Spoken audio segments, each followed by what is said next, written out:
성도 여러분, 주님의 이름으로 문안 드립니다. 고난주간 벌써 이렇게 5째 날이 이르렀습니다. 목요일에 예수님의 행적은 성만찬을 거행하신 성만찬의 날이죠. 예수님께서는 제자들에게 성만찬을 준비하라고 말씀하시고 또 그들에게 성만찬을 베풀어 주십니다. 그런데 그 성만찬에 참여한 자들 중에 예수님을 배신할 자, 팔아넘길 자가 있다고 말씀하시죠. 주님은 자기를 배신하고 팔아넘기는 자가 있는 그 자리에서도 당신 자신을 아낌없이 내어줄 결심을 하십니다. 하나님과의 약속의 말씀을 지키기 위해서 자기를 어떻게 대하느냐 상관없이 우리 인류를 위해서 당신 자신의 살과 피를 내어주기로 분명하게 결단하신 것이죠. 오늘 이 말씀은 마태복음 26장 17절에서 30절 말씀을 중심으로 진행이 됩니다. 이제 살아계신 하나님의 말씀을 함께 들으시겠습니다.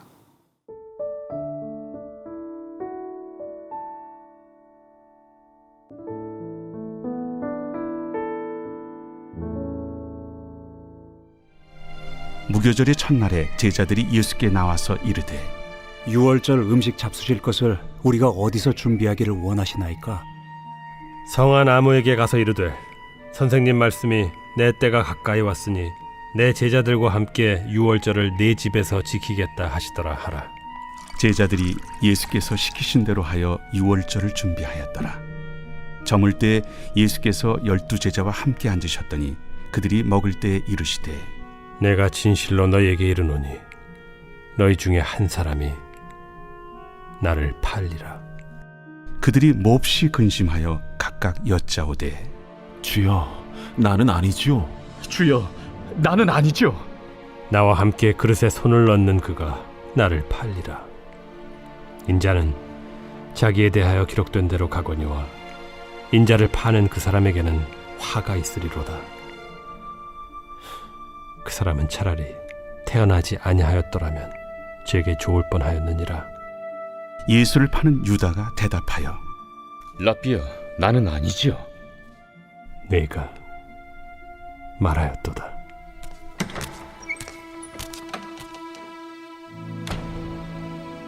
그들이 먹을 때 예수께서 떡을 가지사 축복하시고 떼어 제자들에게 주시며 이르시되 받아서 먹으라. 이것은 내 몸이니라. 또 잔을 가지사 감사기도 하시고 그들에게 주시며 너희가 다 이것을 마시라. 이것은 죄 사함을 얻게 하려고 많은 사람을 위하여 흘리는 바 나의 피 곧 언약의 피니라. 그러나 너희에게 이르노니 내가 포도나무에서 난 것을 이제부터 내 아버지의 나라에서 새 것으로 너희와 함께 마시는 날까지 마시지 아니하리라. 이에 그들이 찬미하고 감람산으로 나아가니라. 하나님의 말씀 잘 들으셨습니까? 이 말씀을 근거로 신앙의 독립적 관계성이란 제목으로 말씀을 드리겠습니다. 특별히 24절 말씀을 다시 한번 보시죠. 인자는 자기에 대하여 기록된 대로 가거니와 인자를 파는 그 사람에게는 화가 있으리로다. 그 사람은 차라리 태어나지 아니하였더라면 제게 좋을 뻔하였느니라. 이렇게 말씀하십니다. 지금 이 말씀은 하나님과의 관계와 사람과의 관계에 대한 굉장히 중요한 미묘한 설정이 나오고 있습니다. 여러분, 우리는 하나님과의 관계 속에서 내 삶을 지금 이끌어가고 있을까요? 아니면 인간과의 관계 속을 더 중요시 여기면서 그 영향권 아래서 내 삶이 이끌어가는 걸까요? 여러분 경우는 어떻습니까?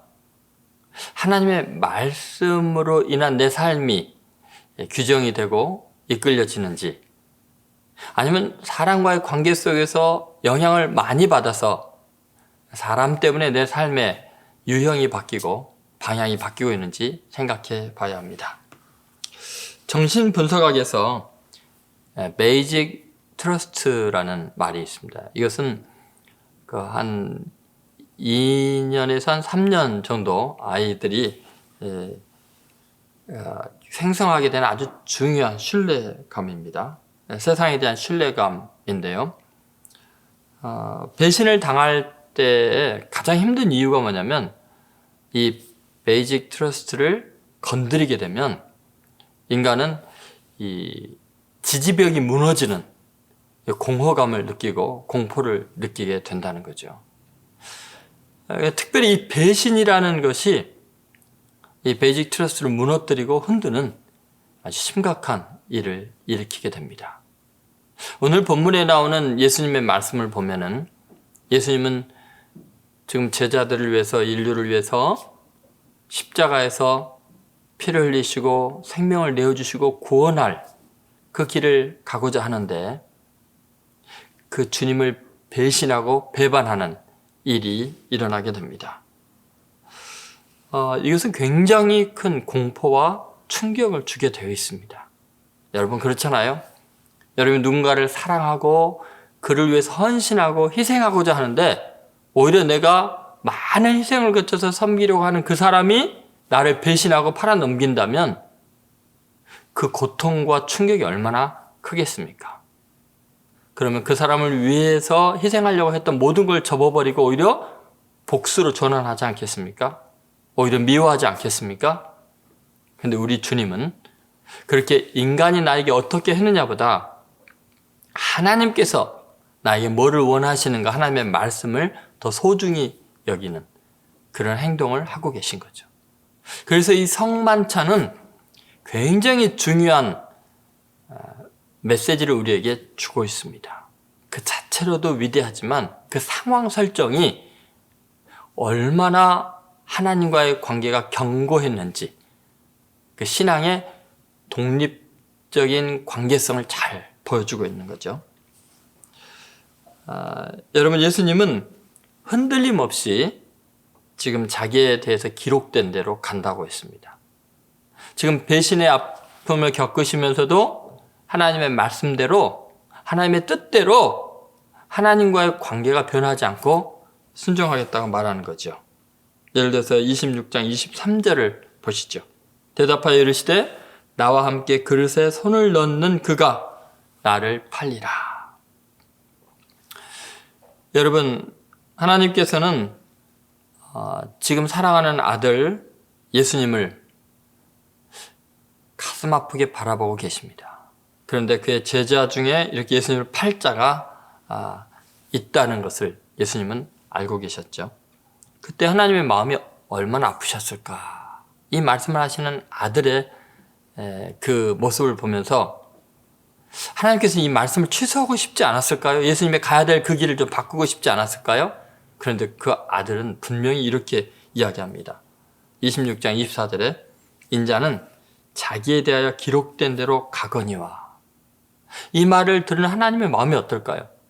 나를 배신하고 나를 버리는 사람이 있을지라도 나는 나의 아버지께서 내게 하라고 주신 일을 이루겠다. 너희들이 아무리 나를 배신해도 너희들을 사랑하라는 하나님 아버지의 말씀을 기필코 성취하겠다. 여러분 이것이 위대함입니다.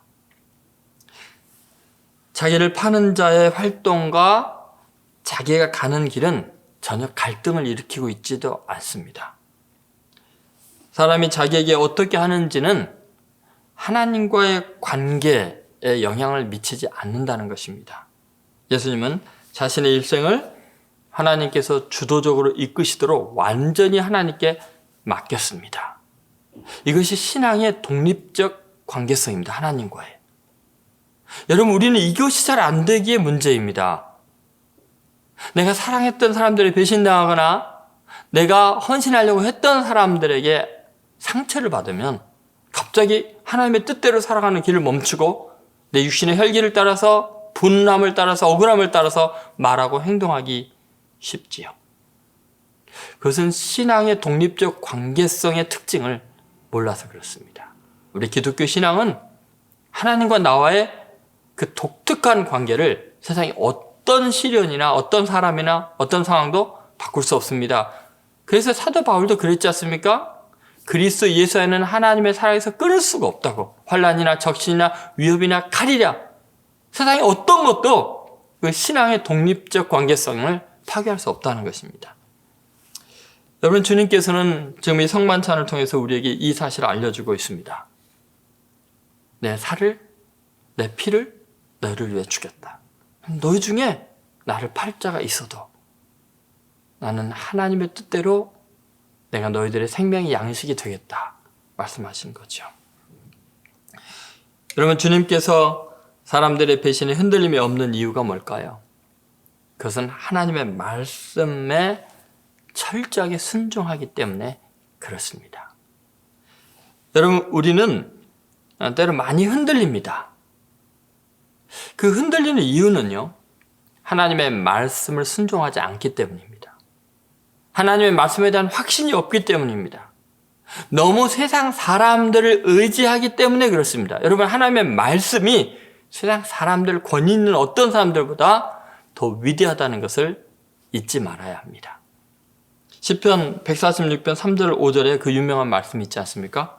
귀인들을 의지하지 말며 도울 힘이 없는 인생도 의지하지 말지니 그의 호흡이 끊어지면 흙으로 돌아가서 그날에 그의 생각이 소멸하리로다. 야곱의 하나님을 자기의 도움으로 삼으며 여호와 자기 하나님에게 자기의 소망을 두는 자는 복이 있도다. 여러분, 자기 하나님께 소망을 두어야 합니다. 귀인들을 의지하면 안 됩니다. 사람들은 그 생각이 하루아침에 소멸한 존재들이죠. 이제 여러분, 예수님께서 가셨던 그 길처럼 우리 그리스도인이 세상을 살아가는 것은 많은 비난과 시련과 핍박이 있기 마련입니다. 그래도 우리의 신앙은 독립적 관계성을 하나님과 유지해야 할 것입니다. 하나님의 말씀에 순종하는 것, 그것이 가장 위대한 선택입니다. 하나님 말씀 때문에 추워도 흔들림이 없는 삶을 사시기 바랍니다. 그런데 문제가 있습니다. 예수님을 파는 그 사람의 생애는 문제입니다. 굉장히 심각한 상태이죠. 예수님은 기록된 대로 하나님의 말씀대로 그분의 인생은 그냥 갈 뿐입니다. 배신하던 팔던 십자가에 못 박던 주님이 당신에게 주신 말씀을 성취하기 위해서 그냥 직선적으로 살아갑니다. 그런데 예수님을 걸리게 하고 넘어지게 하고 배신하고 팔아넘긴 사람들, 그 사람들은 어떻게 될까요? 예수님은 이렇게 말씀하시네요. 24절 뒷부분에 보니까 그 사람은 차라리 태어나지 아니하였더라면 제게 좋을 뻔하였느니라. 여러분, 이것은 엄청난 이야기입니다. 우리가 주님을 배신하고 사람을 의지하고 돈을 의지하고 살아가서 겪게 되는 모든 일, 그 결과는 본인이 책임을 질 수밖에 없다는 거죠. 물론 가룟 유다가 예수님을 팔아넘김으로 예수님이 십자가 지는데 자기도 모르는 어떤 기여를 한 것입니다. 하나님의 뜻이 이루어지게 하는데 역으로 쓰임을 받은 거죠. 그럴지라도 그것이 그의 행위를 정당화해 주지 못한다는 것입니다. 그는 차라리 태어나지 않을 뻔할 만큼 심각한 죄에 대한 책임을 져야 됐습니다. 여러분, 하나님을 영화롭게 하는 것이 아니라 자기 자신을 위한 선택에 대해서는 자기 자신이 하나님을 거절한 대가로 자기의 죄의 책임을 질 수밖에 없게 됩니다. 여러분, 내가 어떤 기여를 간접적으로 또 부정적으로 했더라도 그것이 내 죄를 무마시킬 수 없다는 것을 잊지 마십시오. 하나님께서 오늘 우리에게 주신 말씀은 명백합니다. 우리 예수님은 우리가 어떤 행동을 해도 하나님과의 언약대로 우리를 구원하기 위해서 십자가를 지셨고 우리를 구원해 주셨습니다. 그러나 그 예수님에 대한 우리의 반응은 우리의 책임일 수밖에 없습니다. 가룟 유다처럼 주님을 배신하지 말고 끝까지 주님을 나의 주로 고백하면서 하나님께서 주신 말씀을 따라서 헌신하고 순종하며 승리하는 삶을 사시기 바랍니다. 이 고난주간 이제 목요일 예수님의 성만찬을 생각하면서 나를 위해서 내가 어떻게 반응하든 상관없이 끝까지 살과 피를 주시고 우리를 구원하려고 하시는 그 예수님의 구원의 행보가 헛되지 않도록 이 귀한 생명의 길에 주의 말씀을 따라 순종하고 동참하는 귀한 오늘 하루 되시기를 주의 이름으로 축원드립니다. 기도하겠습니다. 거룩하신 하나님 아버지, 우리는 살아가면서 하나님의 말씀대로 살겠노라고 하면서도 또 주님의 사랑대로 반응하겠다고 해놓고도 작은 세상 사람들의 핍박과 유혹과 배신과 죄악 때문에 주님의 자녀답게 행동하지 못하고 주의 말씀대로 사랑으로 행동하지 못한 모든 죄악을 용서하여 주옵소서. 주님, 이제는 끝까지 주의 말씀에 순종함으로 승리하게 하여 주시고 세상의 어떤 유혹도 세상의 어떤 사람들의 반응도 하나님과 나와의 그 독립적 관계성에 끼어들지 못하도록 믿음을 지키며 승리하는 저희들이 되게 하여 주옵소서. 예수님의 이름으로 기도드립니다. 아멘. 지금은 우리 주 예수 그리스도의 은혜와 하나님 아버지의 사랑과 성령의 감동하심이 남은 생에 끝까지 하나님과 견고한 관계를 유지하며 주의 말씀에 순종하며 승리하겠노라고 결단하는 하나님의 아들, 딸들 머리 위에 한국 교회와 이민족 위에 지금으로부터 영원히 함께 하시기를 간절히 축원하옵나이다. 아멘.